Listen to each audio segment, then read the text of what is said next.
Look! Look, the dynamic duo! All right, hey guys, welcome to the Dynamic Duo. Kevin, we are back, baby. We are back with the power, with a vengeance. I'm Franz. I'm Kevin. Welcome back to a temporary Avengers Tower and the Batcave. We have just left the Fortress of Solitude, and it is time to get super. I love it. I love it. I love it. Kevin, lots going on, lots of news, lots of updates.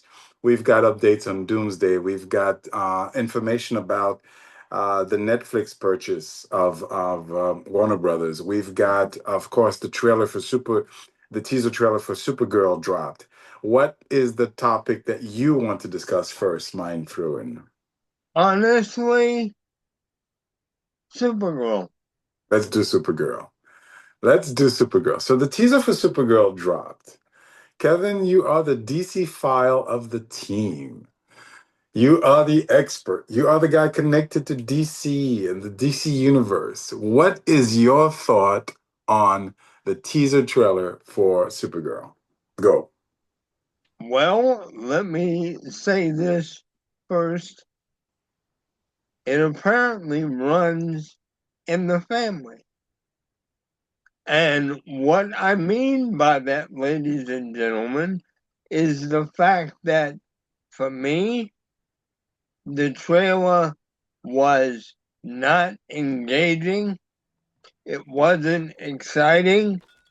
It wasn't anything for me except an early anticipation, maybe, of the movie being just as upsetting, disappointing, silly, and stupid as her cousin's film was. And of course, I mean Superman.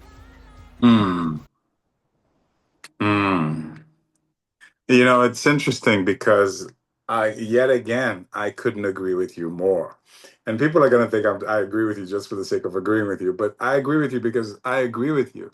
We did a show back not too long ago regarding the Fantastic Four and the Superman movies, and we talked about the trailers for those movies. And we both felt that those trailers were lacking. They didn't hit the way an awesome trailer hits. And if you guys could take a look at that video, and we're not going to repeat what we talked about then, but we showed examples of what a strong trailer could be and is. And a trailer is supposed to create excitement. It's supposed to create desire. Like it's supposed to blow your mind and make you go, "Oh, I want to see this. This looks good." And I feel like this trailer, I think the word that I would use is lazy. And I think the word that I would use is um, like it takes its audience for granted. It's not a bad trailer. I don't think it's a bad trailer by any stretch of the imagination. I just don't think that, I think it takes for granted that it's dealing with an audience that's ready and willing to love and accept its material. So all I have to do is show you that it's Supergirl and then you're good. Nothing that happens in the trailer is new. Nothing that happens in the trailer is innovative in terms of filmmaking. Remember what Matrix did to filmmaking? It took it to a next level. It showed us something that hadn't happened before. The problem is when the MCU came and introduced the superhero genre and that sort of marvelous special effects, yeah, it was new and it was cool and it was exciting, but we've been stuck in that Guardians of the Galaxy look for quite some time. And I feel like this trailer is just that.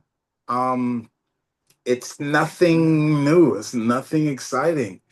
And so the trailer itself wasn't exciting and nothing to write home about. In addition to that, I think there are some negatives to the trailer that don't turn me on specifically, and obviously don't turn you on. Listen, the idea of bastardizing these characters and changing them to your liking is just a turnoff for me. And it was a turnoff for Superman, the Superman movie, and it's a turnoff for the Supergirl movie. This is not my Supergirl. This is not what I want to see. This is not the hero or the heroine I want, the superheroine that I want to see on the big screen. Yes, you can create a character that's anti-hero. Yes, you can create a character that's kind of counterculture. You can have a Deadpool who's funny and who's, irreverent.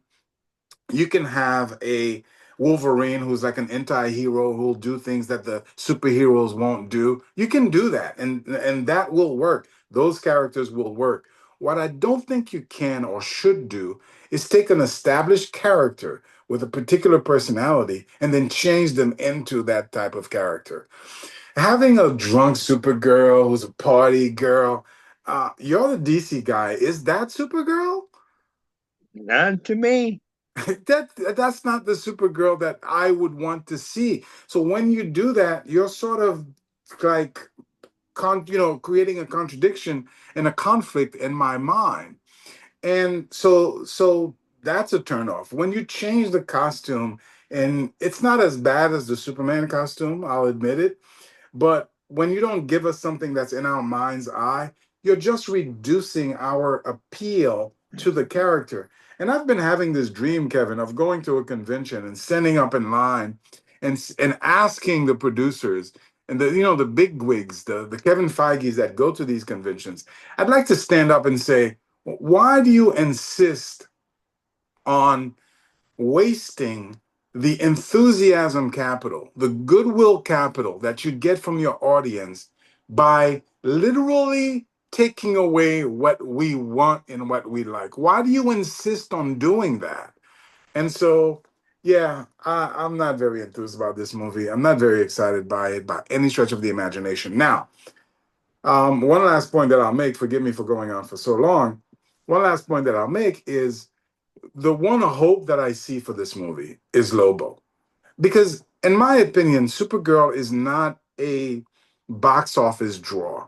I don't think if you look at her history as a character, she's not a box office draw. She's not Superman, Batman, Wonder Woman.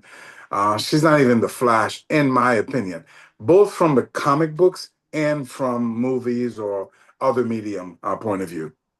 So, in and of itself, Supergirl is not a draw that's going to make a big box office. So, to me, the savior of this movie to make it a hit would be Lobo, because Lobo is one of those characters that you want to see on TV. He's kind of like, he has that sort of appeal. I don't know that he can have his own movie, but if he's in a movie with someone, people want to see Lobo. Uh, but they're not even like they're teasing Lobo. You didn't even get to see Lobo in the trailer. Like, I just don't understand the thinking. I don't understand the logic.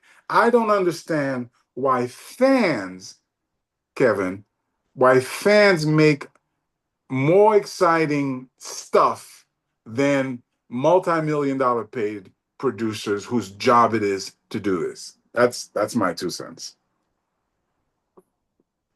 If I may piggyback on part of what you said, I'm hoping I'm wrong about my feeling and about what you and I and the rest of the world have seen.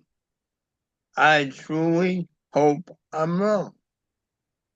I do think on her own, Supergirl is popular enough to be a big draw. Interesting.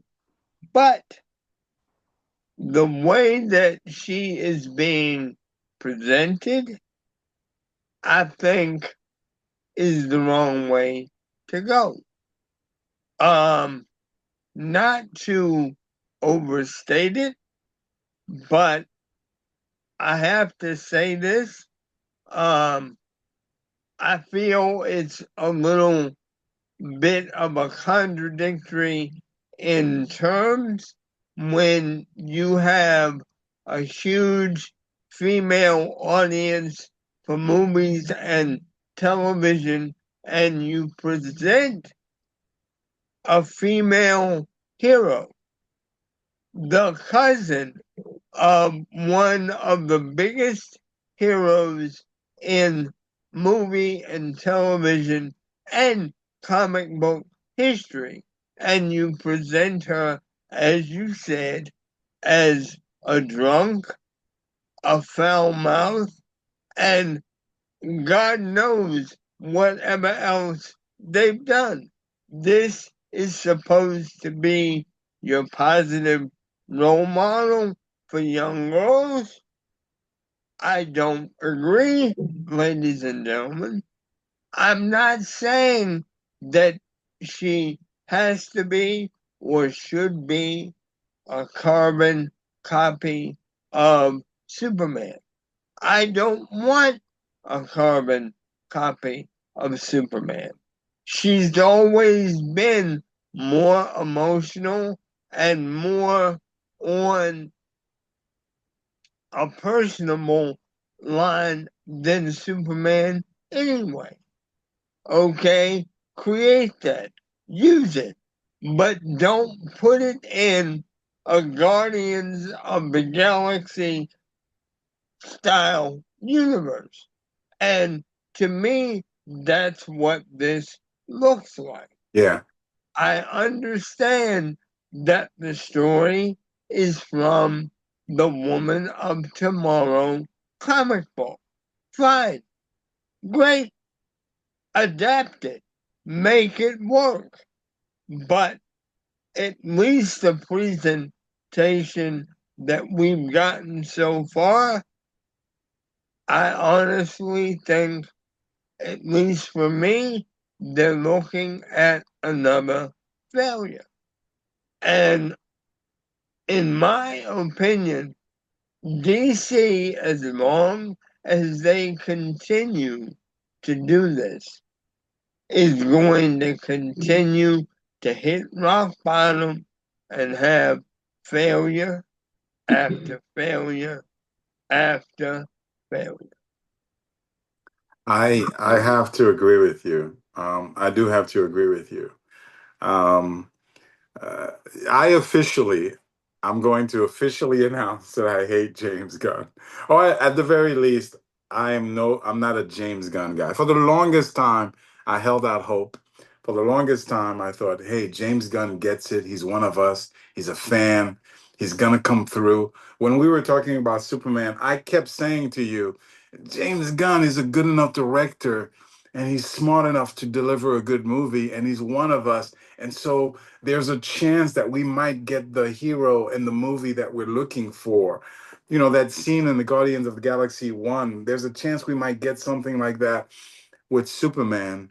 And he absolutely and completely not only disappointed, but betrayed me and a lot of fans, you included, betrayed us and changing Superman, the look and the appearance of Superman, betrayed us and changing the character of Superman, not understanding the character of Superman, who Superman is and how Superman is.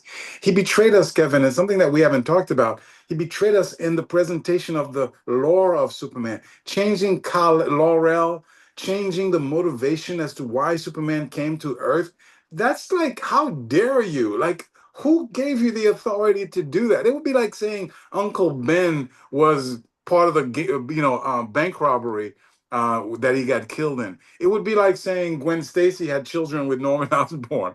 It's a betrayal of the iconic, facet of the character. And James Gunn did all that by, in addition to delivering a weak movie, the movie was not, didn't have that heroic moment, that infusion of humor. It's driving me nuts. The insistence of that we have to infuse humor into these movies, and it looks as though Supergirl is literally following that trend.